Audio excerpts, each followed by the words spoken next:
Hello and welcome to Batcast 66. It's the podcast where we watch every single episode of the 1966 Batman TV show. Then we talk about it. I'm Kendall. And I'm Scott. Today we're talking about Batman episode 33. Fine, Finny, Fiend. Not to be confused with Fine Feathered Finks. Yeah, well, as you can tell by that naming convention, the Penguin, he's back. He's back. This episode was written by Sheldon Stark, directed by Tom Grease. And the Penguin's back, and it's going to get a little fishy. Yeah, this is the first part of the final episode of Season 1. Yeah, that's right. We're almost at the end of Season 1 here. God, what a season it's been. All right, you want to get into the episode? Yeah. So, we open in a fish store? Yeah, a fish store with, the guy running it is like, oh boy, here comes Alfred the butler. I'm like, because Alfred's on the street, like, they set a trap for him. I'm like, oh, that's strange. Does Penguin know that he's, like, Bruce Wayne is Batman? You know, maybe he should. Yeah.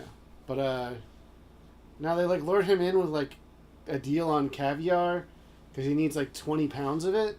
Yeah, Bruce Wayne's having a lot of guests over this weekend. Yeah, so, they capture him in an umbrella and, gas him up. Yeah. And then that's when the commissioner finds out and has to call the person he thinks is Batman, but is actually that guy's boss, Bruce Wayne. Yeah, so it's weird because Chief O'Hara's like, oh, we've gotten multiple witness reports of Alfred the butler Yeah. being carried off by some people. And just I don't know anyone's butler here in the real world. Oh, yeah. Yeah, I don't think why witnesses would know him as Alfred. But they keep calling him Alfred the butler or Bruce Wayne's, butler Alfred. I'm like, I wonder if Alfred had a last name yet. Yeah, I don't know about that. I don't think he went by Pennyworth yet. But my thing is, if Alfred is so recognizable, he really shouldn't be just driving around in the Batmobile like he was a couple episodes back. Oh, yeah, totally. That's wild. And I definitely know they didn't do his, secret agent past as part of the character yet. But, maybe he's really good at keeping, a low profile and stuff normally. Maybe. Did Penguin have any run-ins with Bruce Wayne? Yeah. So, yeah, he didn't recognize Bruce Wayne in the past when he went to his shop that one time. I'm trying to think, did he have anything where, he would have known who Alfred is? Because wasn't he, getting married to that rich woman once, but that had nothing to do with... He didn't rub elbows with Bruce Wayne when he was, being a good guy, right? I think he might have. He might have. It's been a minute since we watched that. Yeah. I wonder. But even then, this show doesn't do continuity like that, so... Yeah. Gordon calls Batman / Bruce Wayne. Because if it was any normal criminal, of course the cops could stop it, but... It's the Penguin. Well, it's believed to be the Penguin because an umbrella was found at the scene. Yes. Batman's pretty upset. Yeah, I can imagine. And this, I feel like, is the second story in a row where someone, close to him is kidnapped. Well, I mean, Robin happened last story. Yeah, and, he really flew off the handle there. Yeah, Aunt Harriet was, a million years ago in Zelda the Great. Don't they say in this, aren't they oh, Alfred sure gets kidnapped a lot? No, I don't remember that. Okay, maybe I just thought it. I think this is the first time Alfred got kidnapped. He sometimes gets more involved with, the cases. Remember during Mad Hatter, he was, the one looking for, evidence in that one spot? Oh, that was my favorite part of that. Yeah, that was the best part of that. Or he was planting something on his hat or something. Yeah, or, switching the hat or something crazy. But, that's cool when he gets, involved in the story.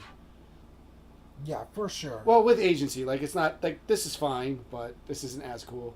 Yeah.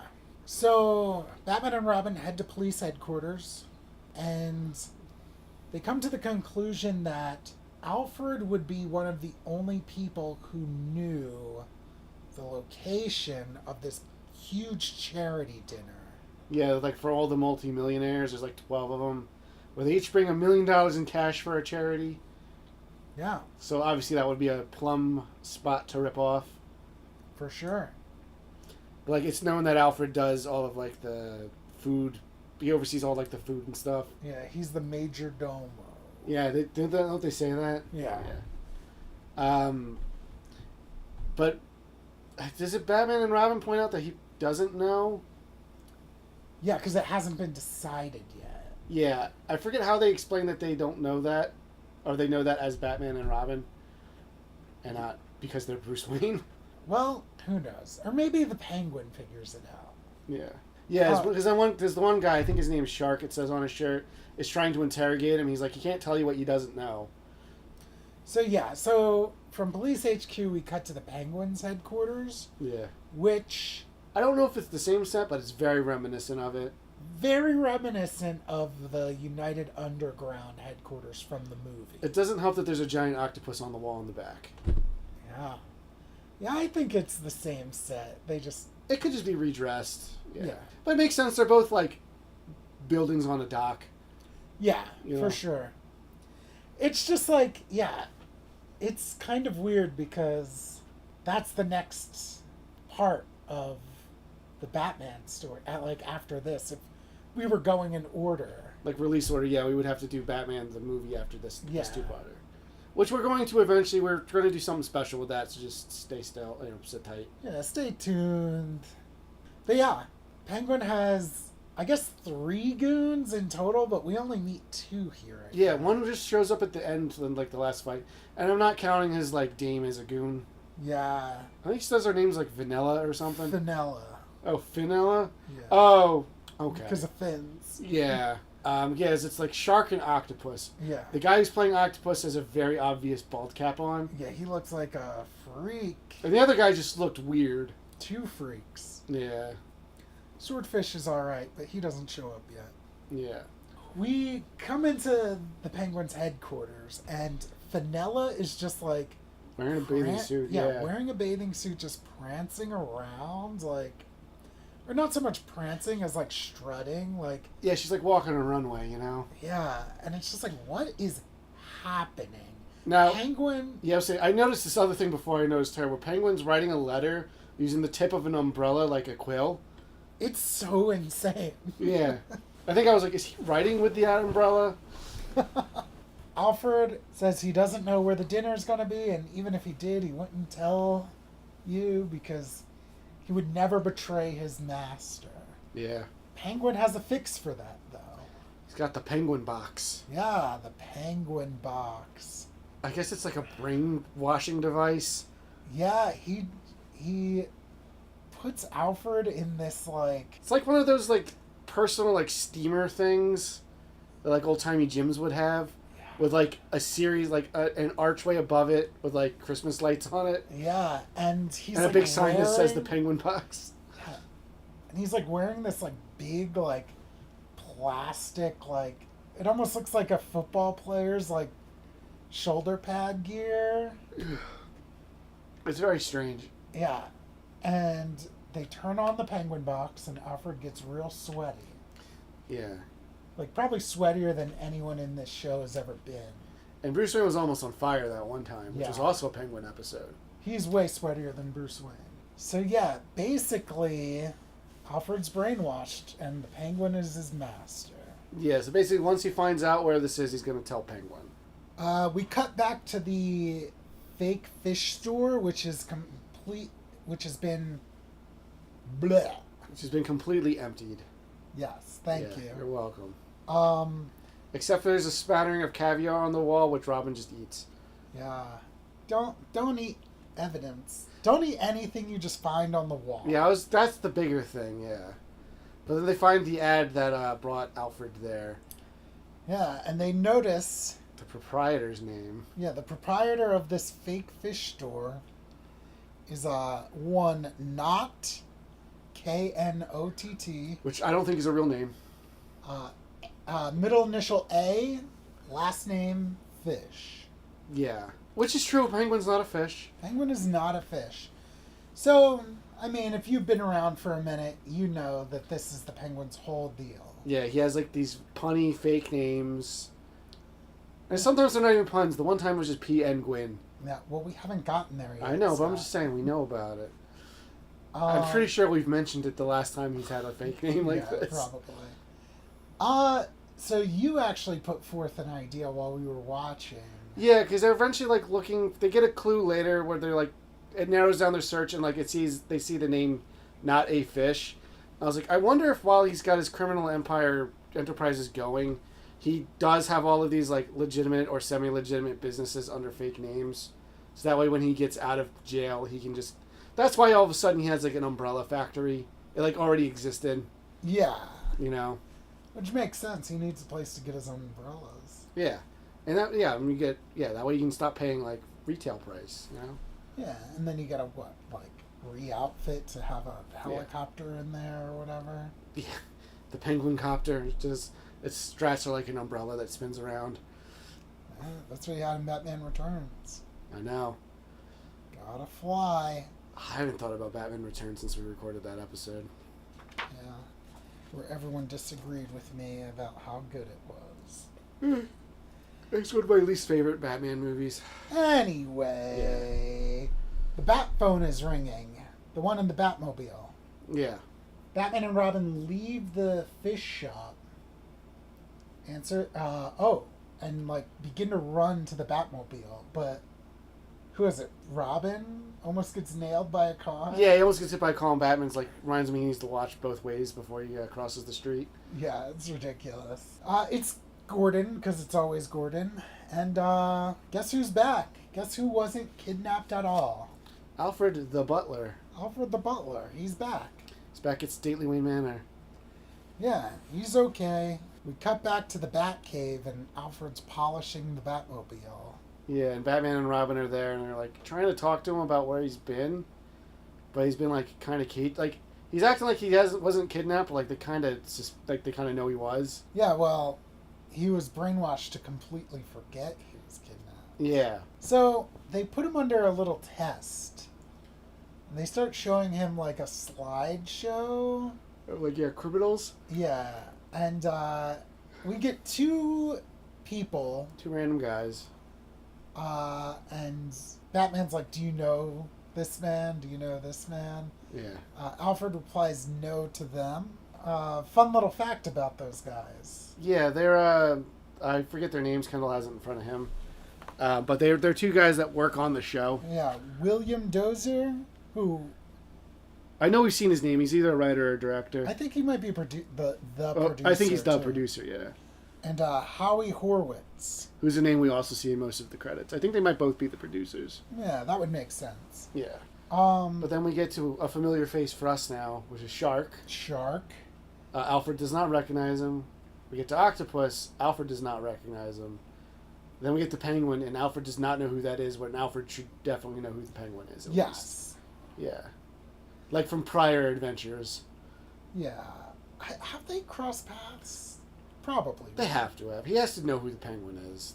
He's one of the more prolific supervillains. That's true. You know? But yeah, they definitely think something is, pardon my pun, fishy. Yeah, about this whole situation. Yeah. But they just, Alfred reminds them that the guests for the rehearsal dinner are arriving soon, so... He needs to go finish preparing, whatever meal he's making. Yeah. Which is crazy, as you pointed out. Yeah, that this isn't catered, Just that's one so much man. food for so many people. Yeah. One man in one kitchen, Granted, yeah, I guess, Bruce Wayne only has him on staff, because he's also, maid and all of that stuff then. Yeah, which is bananas. Yeah. Yeah, now I think about, you never see in any Batman media, anyone else that works at, Wayne Manor. Not even, a guard, a landscaper. I guess for a little bit there was that, dude who would fix the Batmobile. I think they've, rolled him into, Lucius Fox now. Now he's, their tech guy. But anyway, yeah, so, Oh, one last thing about Alfred. He has a little twitch all of a sudden. Yeah, and it's he's twitching when he's seeing the Penguin and stuff. Which Batman, of course, clocked. It's very obvious. Of course. So Batman has a bunch of guests. Yeah, he's changed back into Bruce Wayne. Yeah. There's seems to be a pretty creepy affair. Yeah, so all of the charities there are represented by a lady with a sash. There's literally Miss Civil Rights. Yep. And in addition to their sashes, they're just wearing one-piece bathing suits. Yeah, and so we both thought this was a guy from Gilligan's Island. It's like some guy dressed like as the skipper or whatever is like talking to Bruce Wayne, talking about ogling the ladies and whatnot. I'm like, this is fucking creepy. He's like, oh, I'd like to give her some charity. Yeah. Which is insane that it was that they got away with saying that on TV. That was the 60s, baby. It was so casually sexist. In this family program. Like, Star Trek is very casually sexist if you go back and watch the original show. Which is like, it's supposed to be like a society that's beyond that. Yeah, crazy. At least this is like, it doesn't do that too much. Its sexism is more implied usually. Where like, dames are only in love with Batman and they don't know what they're doing. So, Alfred's going around giving people... like some hors d'oeuvre or something. Yeah. I forget exactly what it is. One of the ladies turns him down. She needs to watch her figure. That was Miss Civil Rights. Yes. And then he offers some to the skipper, who takes a bite and finds a fish hook in his. Yeah, which I feel like I'd have a much more negative reaction to. Yeah, I mean, I guess if you're a multimillionaire. Even so, though, dang. Those Hoyt.